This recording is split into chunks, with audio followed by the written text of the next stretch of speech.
حوتەمین پیشانگای نێودەوڵەتی کتێب خولی سەرۆک تاڵەبانی ماوەی 11 ڕۆژ بەردەوام دەبێت. هاوڵاتیان دەتوانن لە سەعات 10 بەیانی بۆ 10 شەو سەردانی بکەن. حوتەمین پیشانگای نێودەوڵەتی سلێمانی بۆ کتێب بە بەشداری 250 دەستگای چاپ و ناوەندی ناوخۆیی و بیانی لە 16 وڵاتەوە بەڕێوە دەچێ و تیایدا هەزاران ناونیشانی کتێب نمایش دەکرێت.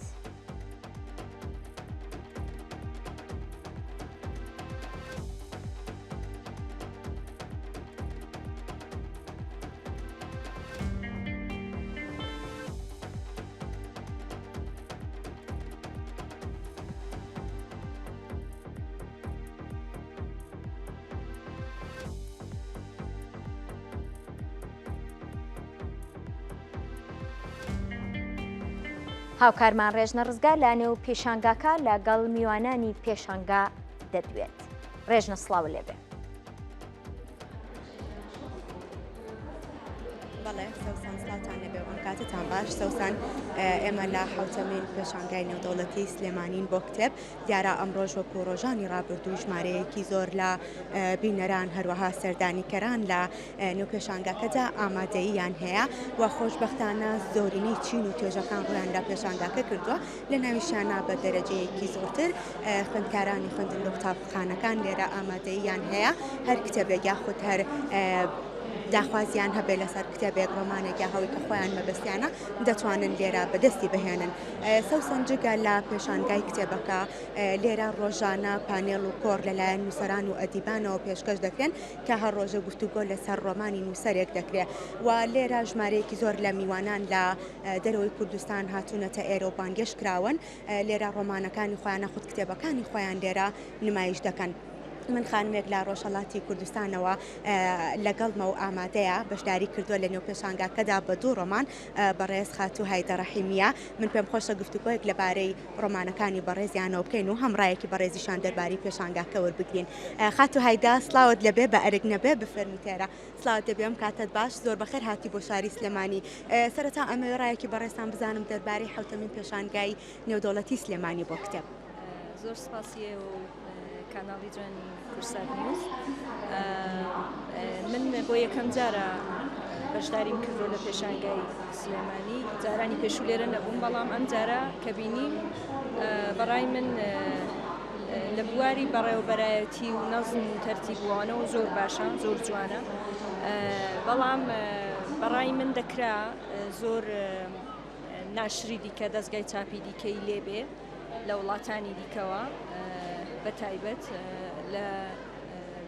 بۆ نمونە لە شارەکانی دیکەی کوردستانەوە ئەوەندەی کە من بینیم زۆر نەبوو ڕادەیان، بەڵام دەیتوانی لەو زۆرتر بێ چون شوێنەکە شوێنێکی زۆر گەورەیە، زۆر باشە.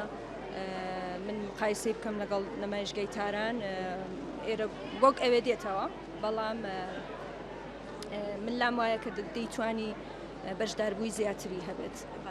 بە هیوان لە ساڵانی داهاتوە ئەو بیر و بۆچوونەی بەڕێزیشتان بچێتە بۆری جێبەجێکردنەوە. سوپاس دەکەم. هایدەخان بەڕێستان لەم پێشانگایەدا بە 2 ڕۆمانی خۆتان بەشداریتان کردووە. ڕۆمانەکانت بە ناوی چیەوەن؟ ئەوەی جێی سەرنج و جێی خۆشحاڵیە یەکێک لە ڕۆمانەکانێ پڕفرۆشترین بۆ لە نێو پێشانگاکەدا و هەر ڕۆژی یەکەم فرۆشێکی زۆری هەبووە. پێم خۆشە باسێک لە هەردوو ڕۆمانەکەی خۆتان بکەن و ناو نیشانەکانیان چی؟ بەڵێ من 2 ڕۆمانم هەیە. یەکیان ناوی تەمیانە کە لە تاران نەشری قۆقنووس چاپی کردووە، یەکێک لە هەرە نەشر باشەکانی تارانە. یەکێکیشیان نێوی بونبەستی بێسازە، ئەویش لە چاپی دەستگای چاپی ڕووزبەهان چاپووە، ئەوێش یەکێک لە باشترین دەستگا چاپەکانی ئێرانە. کاک جەبار سابیر وەریجێڕاوە سەر کوردی پارەکە هەر لێرە ناوەندی ڕەهەند چاپی کردووە. من ڕۆژی یەکەم یا دووهەمی پێشانگا بوو کە هاتم، چوومە ناوەندی ڕەهەند، کوتیان بنبەستمان تەواو کردووە. هەر تەنیا تەمیان مابۆوە لەوێ، جایدی نازانم لە خودی هین هەیە مابێتیانە، بەڵام لێرە فرۆشرا بوو، تەواوی بنبەست فرۆشرا بوو. پێشوازێکی زۆر باشی لێکرا بوو. لە خودی ئێرانیش هەر پێشوازی باشیان لێکراوە هەردوو کتێبەکە. و هیوادارم ڕۆژانی داهاتووی پێشانگاش هەر کەسانی دیکە تەمیان و بۆم بەس بکڕن و بیخێننەوە. هایدەخان بەڕێستان کوردن بۆچی هەردوو ڕۆمانەکەت بە زمانی فارسی نووسیوە؟ بەداخەوە شتێکی زۆر ناخۆشە بۆ من وەکو کەسێکە بۆ خۆم کوردم بەڵام بە کوردی نانووسم.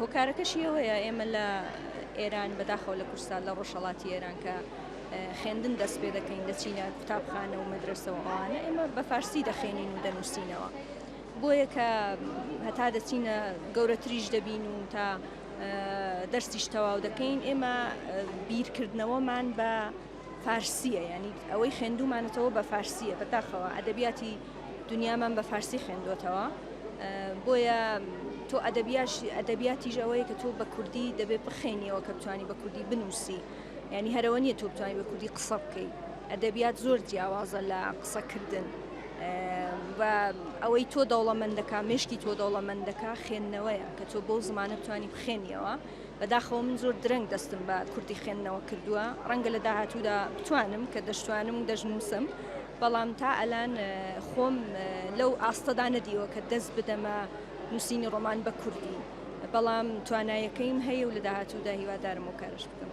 ئەوەی کاتوی خۆشحاڵی شەلێستا ئەم دوو ڕۆمانی بەڕێستان بە زمانی شیرینی کوردی چاپکراوە لە نێو پێشانگاکەدا بوونی هەیە. هایدەخان پێم خۆشە باسێک لە ئەو پەیامە بکەین کە لە نێو ڕۆمانەکان تا ویستوتە بیگەیەنیت ئایا توانیتە بە زمانی فارسی ئەم پەیامی خۆت بگەیەنی؟ بەڵێ بە زمانی فارسی ئەوەی لە تەمیاندا ناوەرۆکی سەرەکیەکەی باز لە تەنیایی مرۆڤ دەکا باز لە عەشق دەکا باز لە کۆچکردن دەکا باسی دوو لاوی کوردن لە شارێکی بچووکی کوردستانەوە هەڵدەستن دەچن بۆ تاران بۆ ئیشکردن ئیدی لە تووشی گرفت دێن و تووشی بەسەرهاتی سەیر دێن تەواوی ڕۆمانەکە باسی ئەوەیە کە چۆن بەهۆی ئەوەی کە وەزعی ئابووری لای خۆمان باش نییە لە کوردستان ڕۆژهەڵات باش نییە ئەو لاوانە مەجبورن لە ڕووی بە دڵخوازی خۆیان نییە مەجبورن بۆەوەی ئیشیان دەستکەوێت بچن بۆ تاران لەوێش تووشی زۆر گرفتی سەیر دێن ئیدی یەکێک لەو شتانی کە من لەو ڕۆمانەدا باسم کردووە باز لەو شتە دەکا باز لەو کۆچە دەکا و باز لەو تەنیاییە دەکا کە مرۆڤ تووشی دێ لە شارێکی وەکو تاران. لە وڵاتی ئێران هەم لە سلێمانیش ئەم چەند ڕۆژەی کە بەڕێستان لێرن دەنگانەوەی ئەم دوو ڕۆمانە چۆنە؟ وەڵا لە ئێران کە زۆر باش بووە من ئەوەندەی کە دیبێتم باس کرابێ هەموو بەباشی باسی دەکەن خۆشیان ویستووە لێرەش ئەوەندەی بەداخەوە من زۆر لێرەن لە نێو خودی پێشانگادان نەگەڕام بەڵام ئەوەندەی کە من بیستبێتم و کاک جەبار باسی کردبێ خودی ناوەندی ڕەهەند باسییان کردبێ بوونبەست بە تایبەت بوونبەستی بەساز زۆر خۆشەویستە زۆر دەخێنرێتەوە لێرە. بۆ بەڕێز هایدا ڕەحیمی بە هیوای ئەوەی کا بتوانین لە ساڵانی ئایندەیە ڕۆمانە تازەکانی تۆشمان بەدەست بکات و بتوانین بگاتە دەست خوێنەران و ئێمەش سپاس بۆ بەڕێستان. بەڵێ سەوسن لێرە پێشانگای نێودەوڵەتی سلێمانی بۆ کتێب لە شاری سلێمانی بەردەوامی هەیە ڕۆژانە پێشانگاکە بەڕووی سەردانیکەران و بینەرانە کراونەتەوە ئەمەش کۆی ئەو زانیاریانە بوو کە لەسەر ڕۆمانەکەی بەڕێز هایدا ڕەحیمی ڕۆمان نووس ئێستا گفتوگۆمان لەسەر کرد. ڕێژنە سپاس بۆ زانیاریەکانت.